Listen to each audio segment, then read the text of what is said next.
Capítulo 4. A sus plantas rendido un león.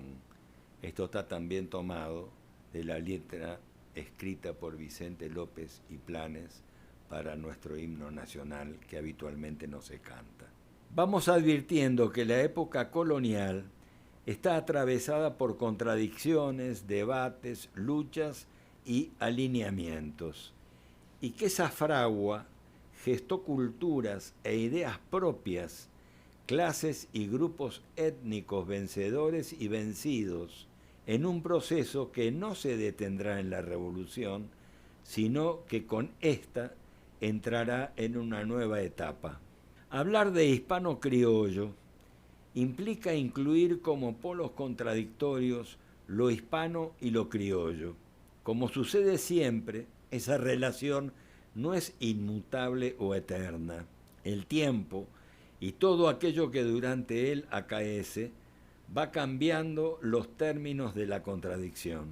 Consideremos que comienza siendo la relación entre colonizador y mestizo de esa colonización.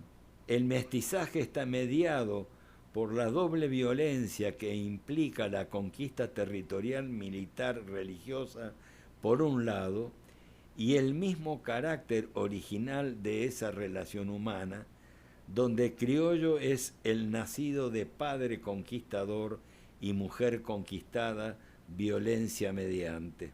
No hay contrato relacional, sino imposición de un encuentro, entre comillas, para procrear, cuyo producto serán los criollos, personificación de lo originario y lo invasor, y por tanto de rotulación social y cultural que inferioriza ese mestizaje.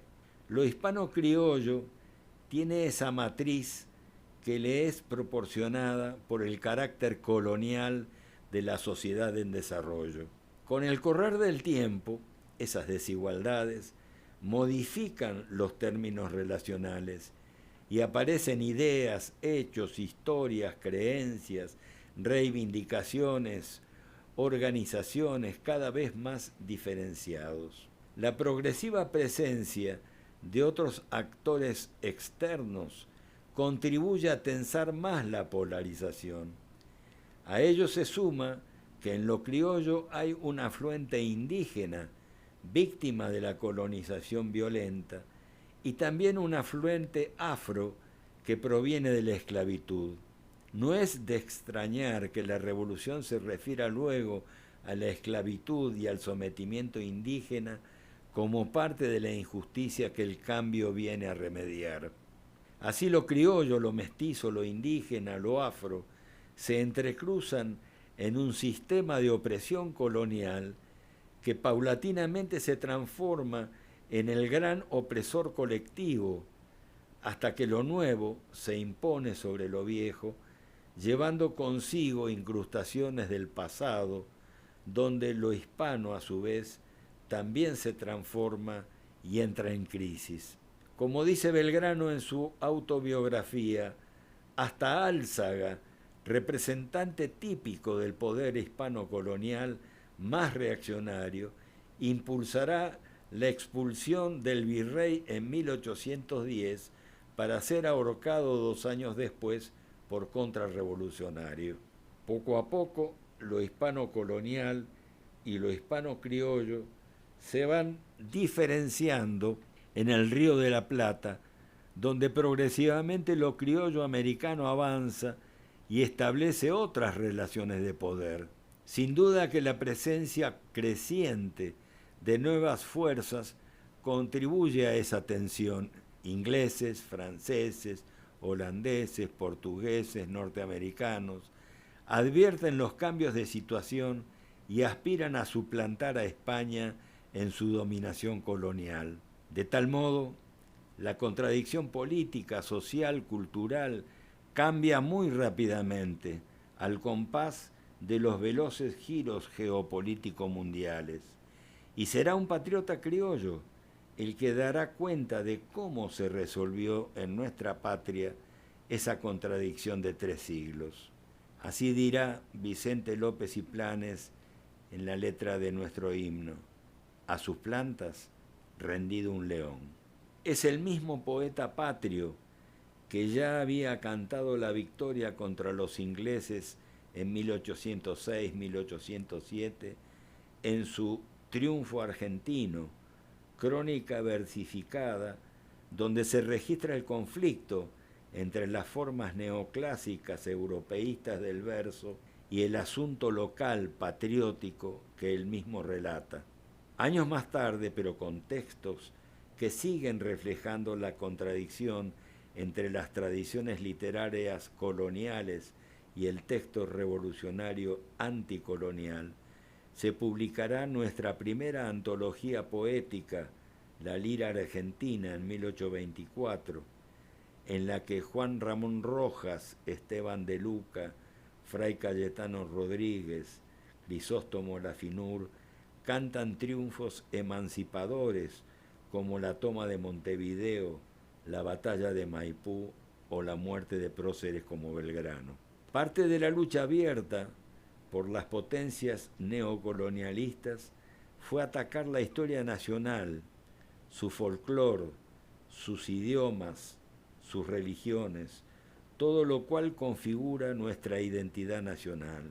Para ello impulsan el cosmopolitismo, buscan la imposición de sus lenguas, introducen otras creencias de matriz europea con proyección en la enseñanza, bajo el argumento de la libertad de cultos, principio sin duda atendible, como el de la libertad de comercio, pero que puesto en manos de nuevos conquistadores, aliados con algunos excolonizados y otros excolonialistas hispanos, adquirió el sentido de la desnacionalización cultural para una nueva dependencia. Sobre el tema del catolicismo y nuestras luchas emancipadoras, hay que pensar en la decisión de Belgrano de poner su ejército bajo la advocación de la Virgen de la Merced. Es más aún, le da el grado de generala, esto es, la Madre de Dios conduce los ejércitos a la guerra y a ella son traídas como ofrenda las banderas enemigas tomadas en combate en señal de cumplimiento del deber. Se le da cuenta a la Virgen que sus ejércitos han cumplido con la misión de triunfar, pues han combatido mandados por ella, que reitero, es la Madre de Dios. Hay quien hace de esto un detalle oportunista, una táctica militar más. No comprende que ese culto forma parte de un recurso militar de primera necesidad, la cohesión de las tropas en base no solo al orden y mando, sino a las convicciones, tradiciones y creencias compartidas como raíces históricas y por tanto colectivamente sostenidas y defendidas. El afán anglosajón atacó y ataca estos cimientos de la identidad nacional para cambiar de amo. No se trata de adoptar el criterio de las cruzadas a Tierra Santa, sino de conocer las convicciones populares argentinas, respetarlas e incluirlas como parte de la fuerza emancipadora. Este tema sigue siendo candente hoy, porque el factor aglutinante de vastas masas populares es este sistema de creencias que las identifica.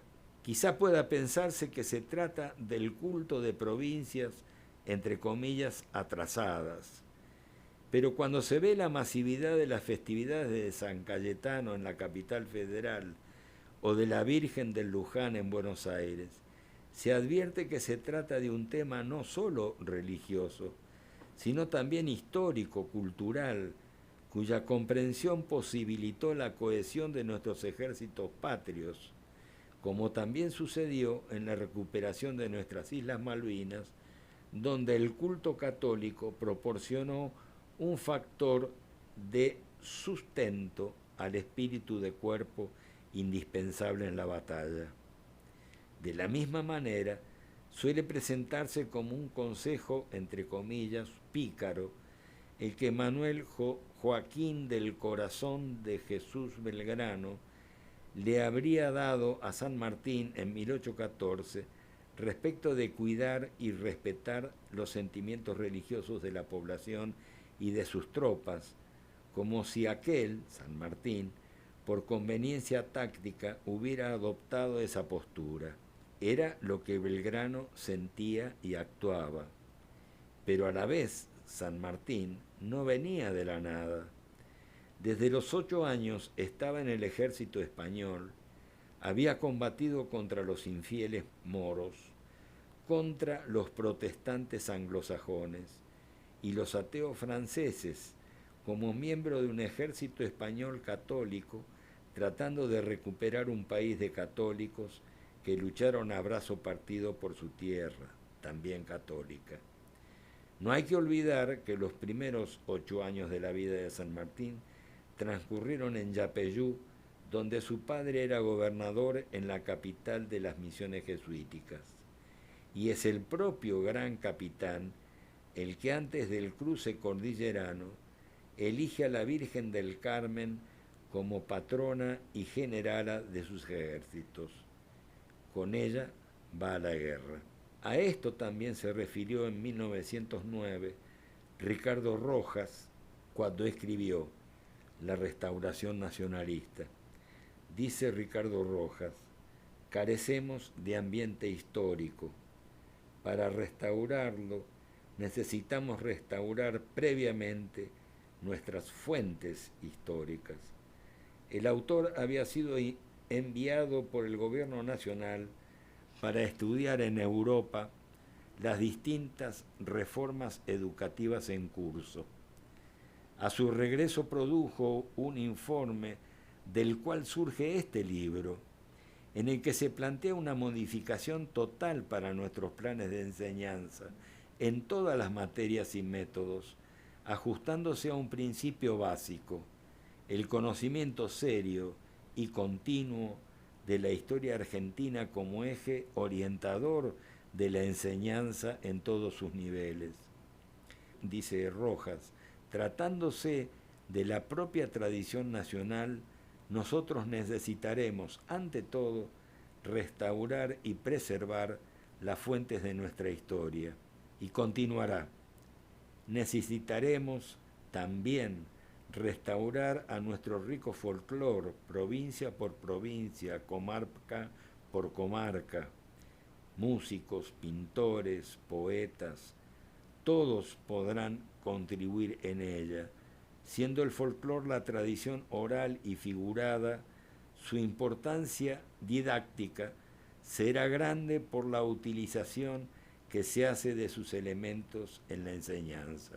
Su importancia política también lo será, por lo que él ha de revelarnos nuestra alma colectiva de su pasado indígena y castellano, de la remoción del territorio, prestando nuevas sugestiones a la formación del espíritu nacional y a la creación del arte propio. Insisto, Rojas no habla de un plan de estudios de la historia argentina, sino de que el conocimiento de ésta sea la base de toda nuestra enseñanza en todos los niveles, porque su preocupación plenamente actual es la relación entre enseñanza e identidad nacional. Cierra Rojas este párrafo y este capítulo. El desarraigo intelectual que caracteriza a las clases universitarias en nuestro país, el desdén ambiente para con las cosas nativas, revélasenos ahora como consecuencia de un sistema pedagógico ajeno a la tradición y a los intereses de la sociedad que lo practica. Y tal exceso de exotismo no nos alarmara sino le hubiese acompañado un debilitamiento de la conciencia nacional y de las disciplinas morales que el cosmopolitismo ambiente contribuye a mantener y fomentar. De esta suerte, la escuela del Estado ha sido desnacionalizada por el ambiente en lugar de que la escuela influyese sobre la nacionalidad argentinizándola.